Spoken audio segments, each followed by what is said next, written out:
couple way too early top 25s, which I always think are funny. Love a way too early top 25. Well, actually, it could be detrimental this year because those preseason rankings apparently carry a ton of weight. Yeah, we certainly saw what they did in the in terms of how teams ended up in the final polls. Like if you're gonna be good, it helps you out. But if you're kind of on that border, that fence where you're like, I don't know what this team is, like being preseason. I saw one where Illinois is preseason number 12. Is that good for them or bad for them? Well, I think that's good for them. You think so? Yeah. I think it's. Yeah, a lot of margin for error. What do you mean?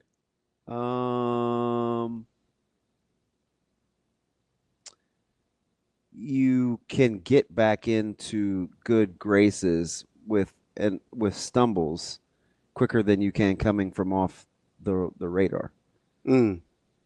See, I worry about the expectations. Oh, that's a fan thing. No, but that's what I mean. That's why it can be a problem, right? Yeah, it's better for the team. Like you want to be on the radar. Sure, if you think you're going to be good. You want to be on the radar. Well, I mean, it's not like teams are like, man, I don't know. I get that. Everybody thinks they're going to be good on. Yeah, so you just mean January. like as a fan. Not just as a fan, but because it's better for the team. But as a program, it's better for the team.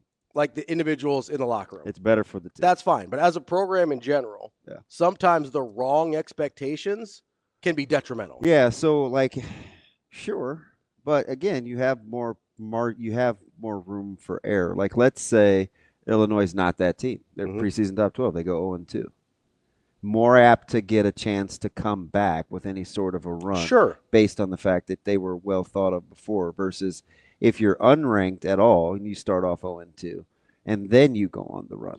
My argument is if they're just an 8-4 team, like if that's who they are next year, then the expectation that they should be better than that can be bad for the team. Yeah. Like if let's take Nebraska, for instance, right? Okay. Let's say Nebraska, I've seen them on the back end of a couple of top 25s. Yeah. We both expect Nebraska to be better next year, to have improvement.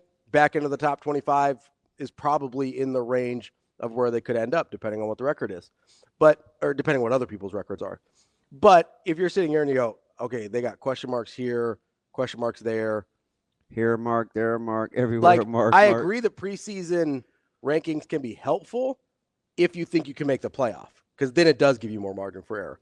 But if you're just a team trying to build and you get put on the radar too early, then the expectations from your fan base, internally, everywhere else, can be detrimental to that team.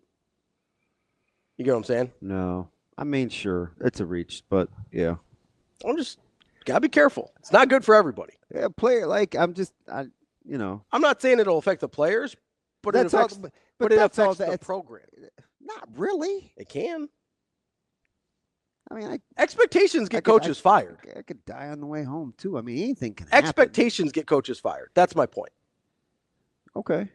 Sure. I mean, they do. Sure. They won't get him fired in Illinois, though. But I'm not saying for Bielema specifically. Generally speaking, sure.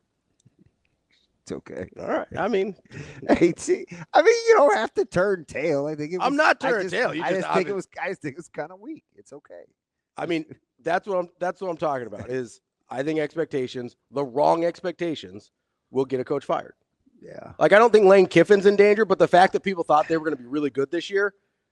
I think guys in that position, just generally speaking, no, you can't take the good or the benefit of the doubt without taking what comes with it. Like now, if you said that about Kalen DeBoer at Alabama, sure, right? I could be more inclined to agree with you, but they're still Alabama to begin with, and sure, he reaps the benefits from them being Alabama, right? Like they were actually in the discussion as a 3-loss team because they were Alabama, not because of anything else other than that. So I think you just have to take right. But if they were preseason ranked 8th instead of 2nd, I don't remember what they were last year, but I think they were in the top 2 or 3. If they were preseason ranked 8th or 10, they still get most of the benefit of being Alabama without people thinking. Maybe if you just said 20th. Okay, well, pick your number, like wherever the line is for you. I think it matters. Right. Well, my point is, and I like if I'm Georgia and I'm preseason 20, you don't think I feel like I have like I have some grace, or do you think they feel pressure? I think people around Georgia would say, "What's Oh wrong with this man, team?" this isn't like one of our better teams. Yeah. This could be, but they could also accept where they're at too, right? Like, oh, hey, we're rebuilding here and here. 20 for us, even for Georgia, this sounds about right. It's not like, ooh, we're 20. Like, I don't get what when you have a school that has a certain perception that Sure. comes with it.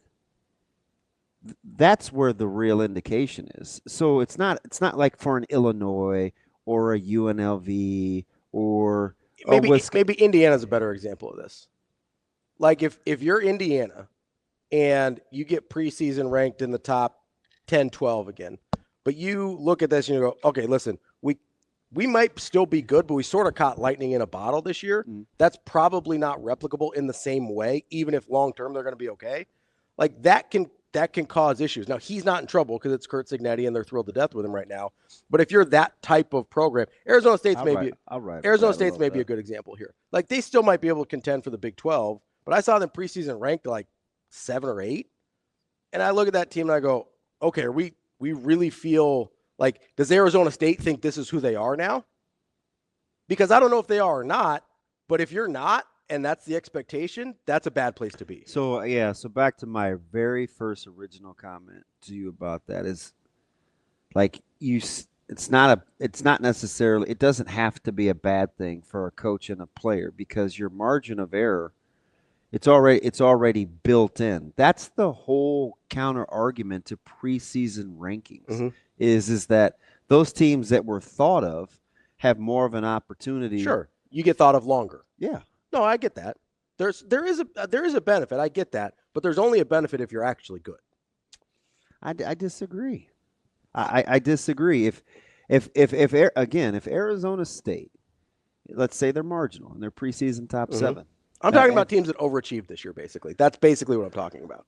So programs that you're not like they probably should have been closer to 8. Like BYU is a good example. I love BYU. They probably shouldn't have won quite as many games as they did this year. And then next year, if you're like, oh, well, we won 10 last year, we're returning a bunch of guys. See, I would have stuck with Arizona State. I think it's true for both. Because I think they maximized. And then you lose Scatterboo. And then some. And then you lose a really key piece that maybe people undervalue because they brought in a transfer that ran for 1,100 yards. Wide receiver. Like that. Like if you overachieved a little this year and then you get preseason ranked off of that, that's not great for your program. I don't think. Still though, you got some grace though. You go 1 and 2 and you fall out of the top 25. You go on like a 5-game heater, you'll be right. You're all of a sudden back in it. Yeah. But what if you don't have that 5-game heater in you? I don't know. What if you were never ranked and you start 1 and 2? Then you go on that 5-game heater and they're like, all of a sudden, oh hey, Arizona State low below the radar. You'd be Georgia in basketball. You're still 6 and 2 either way. All right, so we're talking about this whole thing with expectations and preseason rankings, right? Yeah. Because the 2 early preseason rankings drop like the minute that clock gets 000s, right? Yeah. Stuart Mandel hits press send on that thing. I was just looking at a couple in the middle of the night. Yeah, and they're fun to look at. I like looking at them. I like all this stuff. I do. Like, do you think like Dan Mullen's thinking, oh no, they got us, man, they got us preseason top 25. No, he's probably like, man, good for UNLV. They hired me. I'm the right guy. So here, you know what I mean? There's 2 different versions of this, right? And we were sort of separating into blue bloods and not blue bloods. I would like to separate into overachieved last year and we're actually good. Because I think that's where the difference lies for me. All right, now full disclosure, I'll let you have the runway. I'm not. It's gonna take some convincing for me. Sure. For you to get swallow overachiever. I hate the term. I get it.